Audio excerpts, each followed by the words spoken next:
We are by the seed plot today, and John came out. We're gonna do a little bit of talking. It is very mushy because this was flooded on the 11th. So we got John here. He just got all his signs done, and he made this really fancy one to put in front of his test plot. So it says our farm name, Burlette Farms, and the Seedway, which is what's planted here. So we're gonna go through and kind of talk on what he did so far and then what's going on. Good morning. The law has changed since we were last here, because we started off with seed and now we have corn that's it's almost seven foot tall. I was going to say 6-7 foot, depending on the varieties here. So we planted, we had a dry spell, then we asked for rain, we got rain. This plot had been 2 foot underwater earlier, 2 or 3 feet underwater. Some spots were 3 feet. Yeah, 4 days ago on the 11th. And we're already walking out here, so river bottom ground, it dries out quick. You give it another week and it'll be dusty.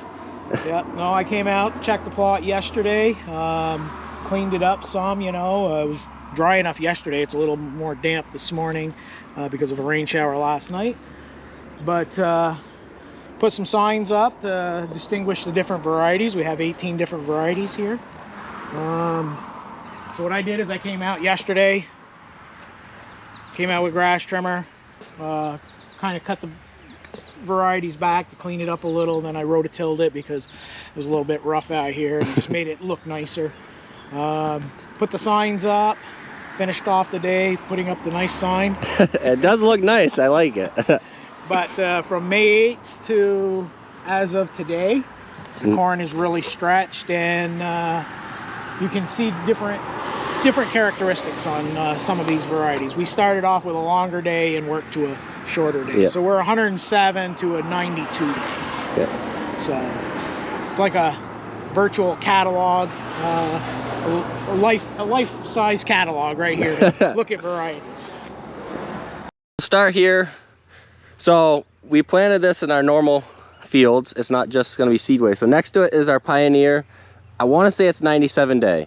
From there to here, you really don't see too much of a difference because it's still in the growing stages, but that'll also be part of the test plot, just one strip to show you guys there for our sake and for other people's sake. And then we're gonna let John kind of talk about what's going on here, the numbers on each sign and the difference. So the first variety here is going to be a new variety out this year. It's 107 day. It's a fully traded. So we'll see how that one comes along. We put another 107 beside it that's been out for a few years. So as you look at these two right now, that new one might be... It looks about 6 inches higher in some spots. So it might be a touch better. And these, now our planter, I have to say this now because John said he was here yesterday doing population count, or a couple days ago. I was here the 1st of July. 1st of July, today is the 14th. And we have an air seeder, so if people that know seeders, is air seeders are very particular on air pressure and the seed sizes because they're all different. So to do the test plot, because we were throwing in every 6 rows a different size seed, we kind of slapped the air pressure kind of halfway in the middle. To find a happy medium. Medium, otherwise we would have been playing with it to do every row. Unfortunately, all our test plot seed doesn't come in the same weight, same size. So the population is ranging. What were you kind of thinking? So the first one was the worst because it was the biggest seed and it had too low of an air pressure to run it. So that one's probably lower to 32,000 or 33. Yeah, it was around 30 there. But then it got better as we went along. To our normal size. I can give you actual population counts on each variety if you need to. Yeah, but we aim for 36,000 normally for our planting, our chopping corn. And the bulk of the rest of these were, you know, anywhere from 33 to 36. Yeah. And we do 4 to 5 counts per variety. Okay. So that's just to kind of show you that is one thing that with the air seeder you have to work with, but not farming ain't perfect, and there's always something to change.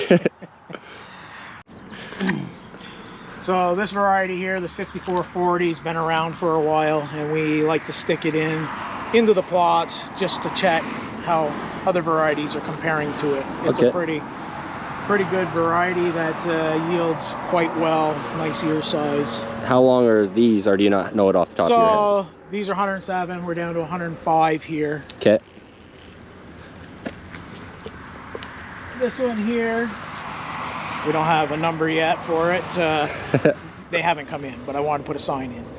So we do have our markers. This is a 103 day. This one's been out for a couple years now, and it's looked very well in our plots, and a lot of our yield data last year was very good on it. You should almost show them how thick these stalks are, because I almost want to say the dry spout we had when we first planted extremely helped with the roots going down. So I want to touch base on that. So we had a very good spring to get planted, and then it dried right out, and I was getting calls that the corn wasn't growing. So I dug up a lot of corn, you know, that might have been 2-3 inches tall, but when we dug up the plants, the roots were going down looking for moisture. Yeah. So the plants are actively growing, they were just going down looking for moisture. So for the upper part of the plant to grow, it has to take in moisture to bring those nutrients in for the plant to grow. Yeah. I mean, you can see that they did the double root effect, which... So it started setting brace roots, and if we walk in there, we'll find some where those have broken off and the plant has grown some more and setting some more brace roots. So that's one good thing about some of this flooding. We had very good root systems to hold the plants in place. Yeah, because that doesn't happen every year. That normally means it's going to be a pretty good year if you can get the plants started. So if we get a lot of rain after planting, the root system doesn't have to go far. Yeah. It's more on the surface. So then if we get wind events, you'll see plants that'll lay over, you know, and pulls up the roots. But we're in good shape here. I can show them the size of these. The stalks for this earlier. This is the biggest one I've seen in a while. I mean, they're not all 2 fingers wide, but that's the double root effect. And I mean, you see that consistently all the way down. It's not just the first one I'm showing them, but... And this field here, you know, you guys cultivate. Yes. So not a lot of people are doing that, which I feel helps aerate out the soil. We have been told it's close to 100 pounds of nitrogen added for basically just ripping up the dirt between. Yeah, so, and I've seen in some other areas where the clay ground especially hardens, and you don't, the soil just doesn't breathe. Yeah. So there is a plus to cultivating, even though it's a pain right in the butt. Yep, but... You guys usually top dress and then you work it in right exactly. Afterwards. This is another 103-day variety. Very close. I mean, you can look at the height. They're going to yield pretty close to the same. I can't say one's better than the other. Until we get weights in. We'll do weights and we'll send out feed samples and see how everything tests. Last year they were very good. I don't know which ones of these did you test plot any that we actually planted last year? So you planted this one in Enosburg last year. So it'd be interesting to see how it does this year versus last year. Because last year, this was the only one that didn't keep up with the Pioneer. And we didn't do test plots last year, but we did side-by-side strip comparisons in the fields. And Seedway almost did better in everything except for down there. They were the same day corn. But it was just, it dried down almost like a half a week earlier. Yeah. And that was, I think, what really made it not test as good, because it was too dry. It was a little bit drier, yes. It was. We have samples on everything. Yeah. And but it was every year's a different growing year. Yes. So we'll just see. This is the only place where we planted it this year. Okay. Over here. Yeah. So we changed the variety for Enosburg. To a longer day, or? Same thing. Okay. It's got that. Oh, it's got this one? It's got that 103. Okay. Because we're trying to compare apples to apples with the Pioneer, so. Keep it the same days. And all right, I think we're right around that down there, something. Or 1 day longer, 1 day shorter, I'm not sure. So here's a 100-day variety. This one's become one of my favorites. And why would that be? So it's a good dual purpose. It's got a lot of tonnage. It puts on an ear that's 20 to 22 kernels around, huge ear, so it's a good grain variety. Okay. If you can, most guys are using it for a snappage, but it did dry down last year for grain. Yep.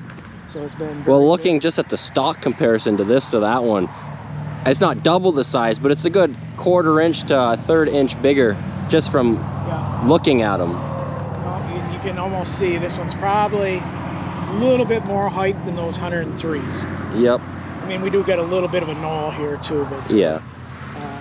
What I saw in my plots last year, corn was very consistent all the way across. And Okay. last year was a different growing year than this year because it never stopped raining until the 24th of June. Yeah. Then we got heat in July. So we're way further ahead this year than we were last year.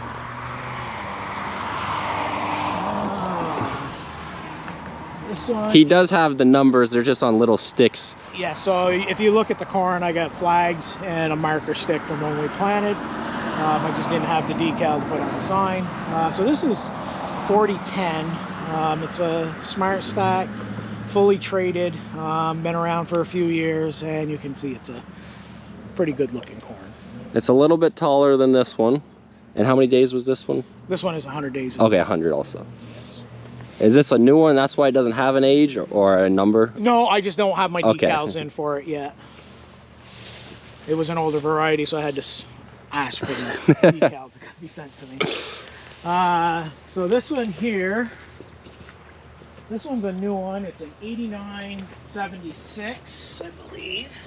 Yeah, 8976. So this is, I had it in some plots last year. We'll see how it does this year. It's looked very, very good. From what I've seen, I've got some on some other farms, complete fields. Yep. We like to do these test plots.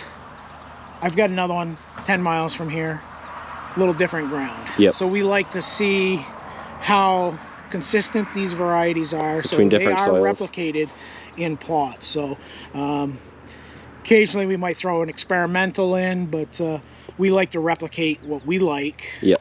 To see how, you know, whether it's here, it's in New York, New Hampshire, you know, yields might be a little different, but we look at the sampling. Yep. And how consistent it is across the whole plot.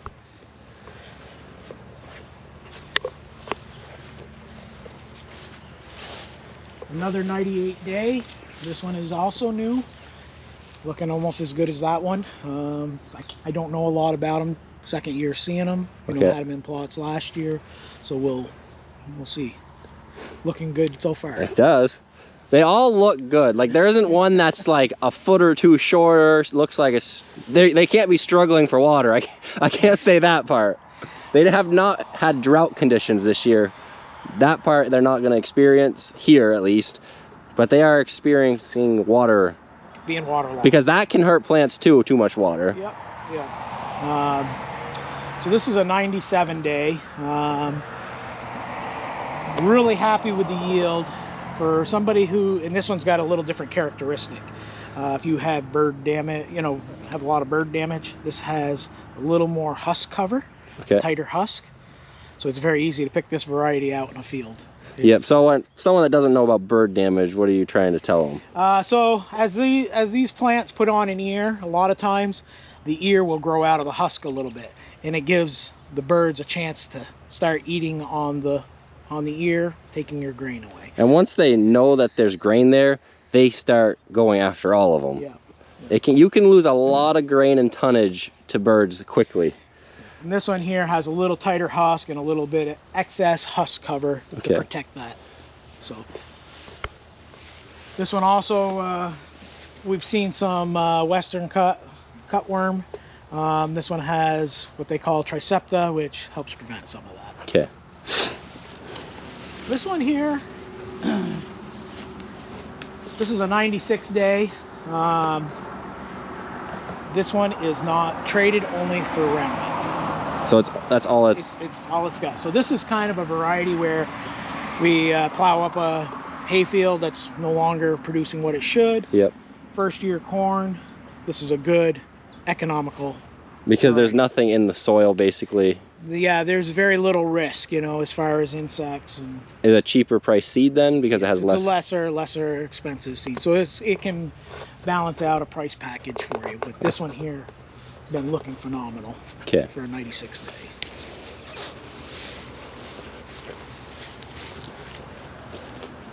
37. This is 3770. This one's kind of new to me, so it may have been around for a while. I can't tell you a lot. I don't know a lot about this. Honesty. It's looking good. I'd rather you be honest and try kissing my rear on it. No, I'm gonna be right up front. This is the only spot I got 2 plots that has it in there, so I'm gonna see how it does. You know, We had the room for a lot of possibility of test plots, yes. so we told John whatever he wants to put in. We brought a pallet of seed, and that he did. We used quite a bit. 3768. This is a 94 day. It's kind of one of the true and tested varieties. Been around for a little while, and it just performs year after year. So, in basically all conditions, or what is it known for being the best it's in? good on all soil types. You know, it's got good early vigor. Can be a grain or silage. Okay. You know, and you can see it looks like it's going to do pretty well. 9504, it's a 95 day. This one here, been out for a couple years now. Grain guys really love it. Does very well for silage. You'll see we have a 9550 as well. So when we explain these two, this one's kind of like the workhorse, this one's the racehorse. So silage digestibility will be a little bit tad better on this one. Okay.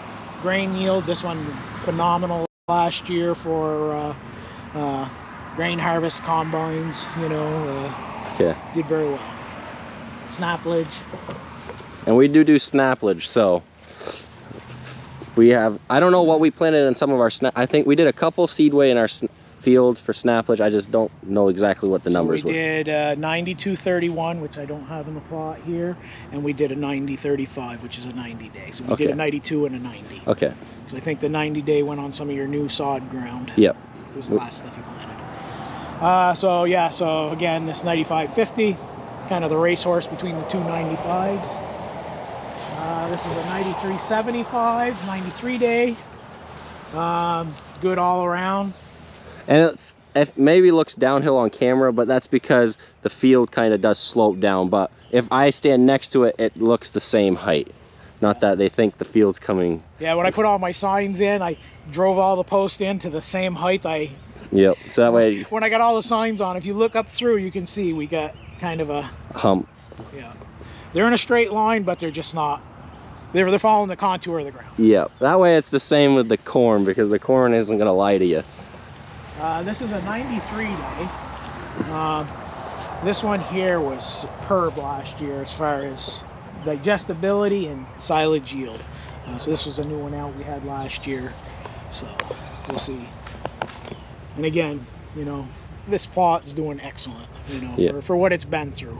I mean, most people don't have flooding problems, they have dry year problems, but we put the corn on, this is one of our best growing fields, and it's the nicest thing is, because you're by the road and you're driving by in like a car or something higher up, you can actually see the layer of how the corn is everywhere. You're not just stuck. You can see the top of the leaves and see which varieties are doing well. Exactly, like you get a full visual of the whole plant all year long, so it's a great field to be able to just see it grow throughout the whole year, and that's why we kind of wanted it right here. And we'll probably come back when it ears out and we can walk the plot again just to see what we've had for changes. And then when we harvest, we plan to have a set of scales here to weigh loads, sample it all, and then we'll have all the analysis on all that. We got one left. So this one here is a 9229. It's a 92 day. Again, this one falls in the same category as that 3770. I don't know a lot about this. Okay, so it's one of the, you had a room and put one in. Yeah. And then we put our normal Pioneer this way because that is actually sod ground, and we didn't want to put the test plot on a different kind of soil because it has an advantage when you put it on sod switch ground, and we didn't want to put a test plot on something that had an advantage because it had more nutrients in the ground. So we just made that our normal corn, and the test plot is just what's been corn for the last forever. That way nothing's different in the soil conditions. But hopefully that gave them kind of a perspective of what's going on. None of the ears are out yet, which we're fortunate for, because with the flooding that saved most of the crop, because if your ear's out and growing, you get sand in there, you can't get it out. Yeah, and it'll cause mycotoxins. Yeah, so we've had the year when we had Irene flood, the corn in our big cornfield, that was under 10 feet of water, and it fully developed. It was 11, 12 foot tall corn, 10 feet underwater. We had to buy a special inoculant to chop it, just and that's what some growers are going to have to look at this year. Even though we didn't have ears out, you still have the sand on the, we'll have time. We may get some other rains that's going to wash the silt off a lot of plants. it, yeah. But you won't have the same scenario as we had in the past. Yes, which is we're happy for. So we have still until September, October, or mostly September, to get most of the dirt washed off. But you're never going to get 100% because it's in the nooks and crannies and stuff like that. But there are inoculants that you can buy to help prevent diseases and other things. Help control that fermentation. Yes. And other issues. That's a whole nother. That's a whole nother situation. That's a whole but nother conversation. People might ask.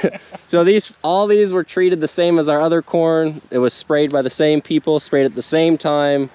Top dressed the same amount. This whole field was top dressed the same amount from here all the way over the road to the back. We didn't do anything special.